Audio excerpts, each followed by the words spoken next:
The made-up unit of the LAPD, known to filmgoers as Police Squad, is back. Liam Neeson takes over the Frank Drebin role, and this time it's Frank Drebin Jr., the son of the Leslie Nielsen character from the original trilogy. Let's talk The Naked Gun.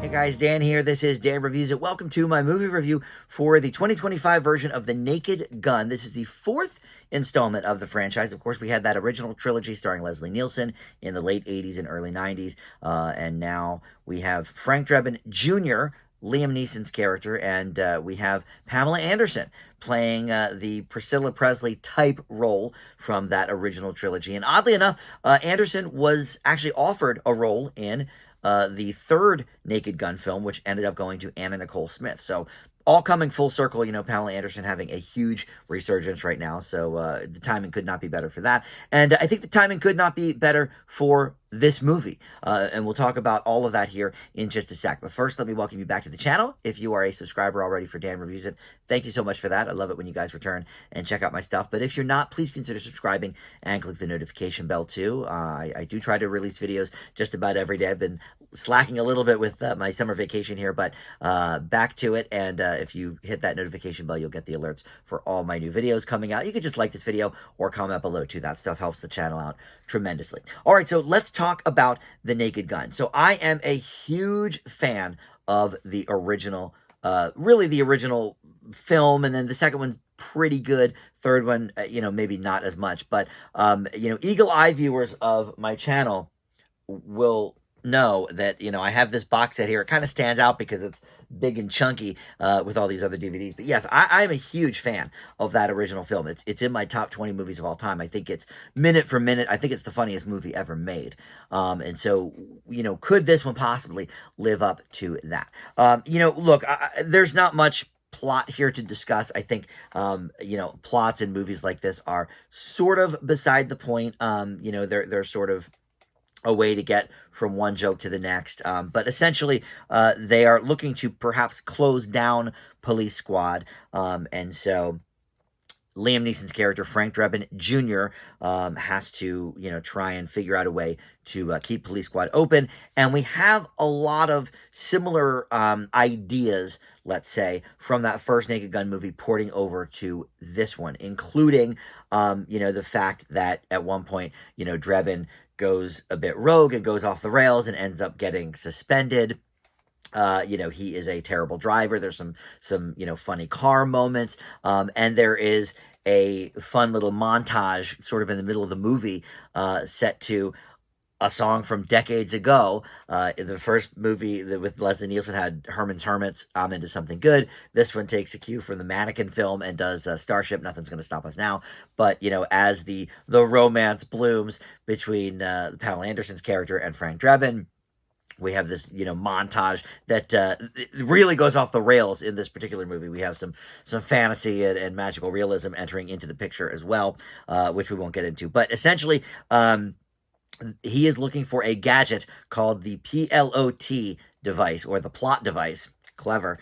And that is going to, you know, essentially turn these billionaires into even richer people, because they're going to essentially emit this frequency that's going to make people all over the world, you know, start acting like barbarians. Not unlike in that original Naked Gun movie where Ricardo Montalban plays the villain, and he has this earpiece in Reggie Jackson that when he hits it, Reggie Jackson's going to try and kill the queen. So there's definitely some parallels and some inspiration, let's say, taken from that original film. So not only do we have Frank Drebin's younger version in Liam Neeson, which, by the way, and I'm sure this is part of the gag, but they didn't have their baby until the third movie. And so Frank Drebin Jr. would realistically only be about 30, 35 right now.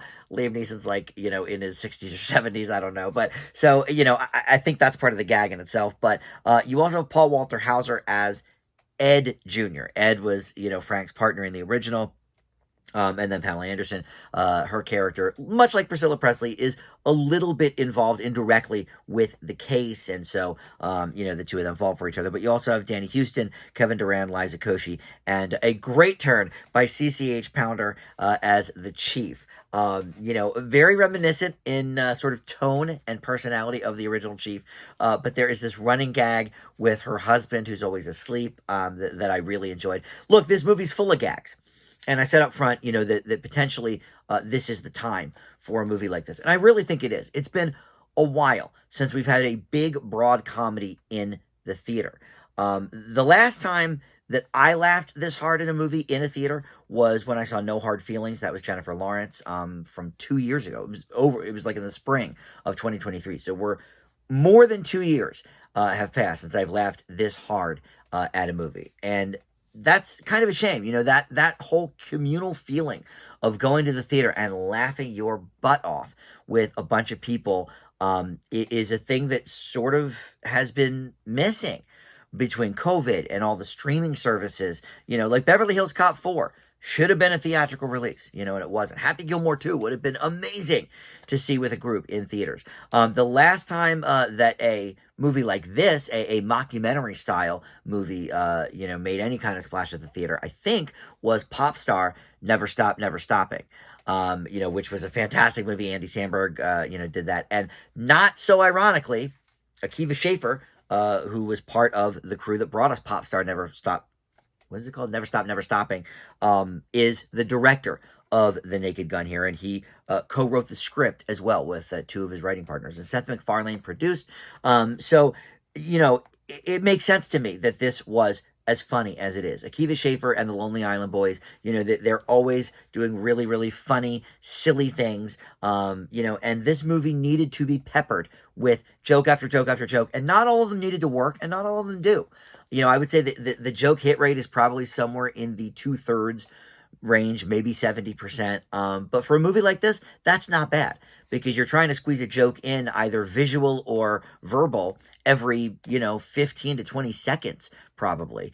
And so I think the hit ratio was okay. I was in sort of a bummer of a theater. I mean, it was on a Tuesday afternoon. It was kind of full because Tuesdays are sort of cheap movie day. And I was like, okay, we might be getting a big raucous crowd here. And it really wasn't. There was an older couple behind me that was laughing along with the best of them. But a lot of the audience either didn't get it or just are not, out loud laughers. I don't know, but whatever the case, I was just, rolling laughing. There were a lot of funny moments in here. And Pamela Anderson, very, very funny. But Liam Neeson, definitely a show stealer. And I think he is the right person for this role. They tried to make this movie, well, not this specific movie, but a new version of The Naked Gun. Well, first in 2009, there was going to be a TV version, and Leslie Nielsen was going to come back, but then he passed away. But then they were going to do one with Ed Helms. That is not the kind of person to play Frank Drebin. Everything Ed Helms does is, hey, look at me, I'm funny. And that can work sometimes, I thought that vacation movie he did was all right, but he played Clark Griswold's son, and I think it worked in that role. And he was okay in The Office and some of the other things he's done, but he is too much of the hey, look at me, I'm funny kind of guy. The beauty of having Leslie Nielsen in those Naked Gun movies and Airplane before that is that he was traditionally a tough-jawed, dramatic actor. And then, once he fell into The Naked Gun, that became his thing, and he did Mr. Magoo and some of the Scary Movie stuff, and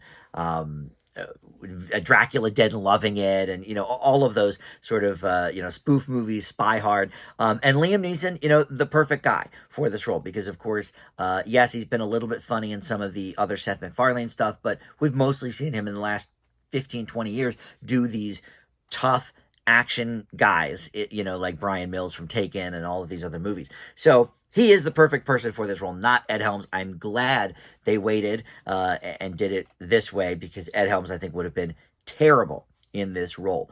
Look, overall, this does not compare to me, or to the first one, rather, with me. But it is kind of in line with the second one. Like I said, I put the first one up in the great category. The second one is pretty good. I would put it in like a B kind of a range. And then the third one maybe, a whole step down from that even. But look, there's no huge baseball sequence to reel us in, like that original Naked Gun. I think that's one of the funniest sequences in film history. And it's a good chunk of the movie. It's like 15 minutes or something. There's nothing quite like that here. But look, the joke ratio hits, and just the fact that this movie exists right now in 2025. I said to my buddy before we went, and I was like, you know what? I just need to kick back and laugh. And that's what we did for 90 minutes. And to me, that's a winner. I leave the Naked Gun 2025 with a B plus.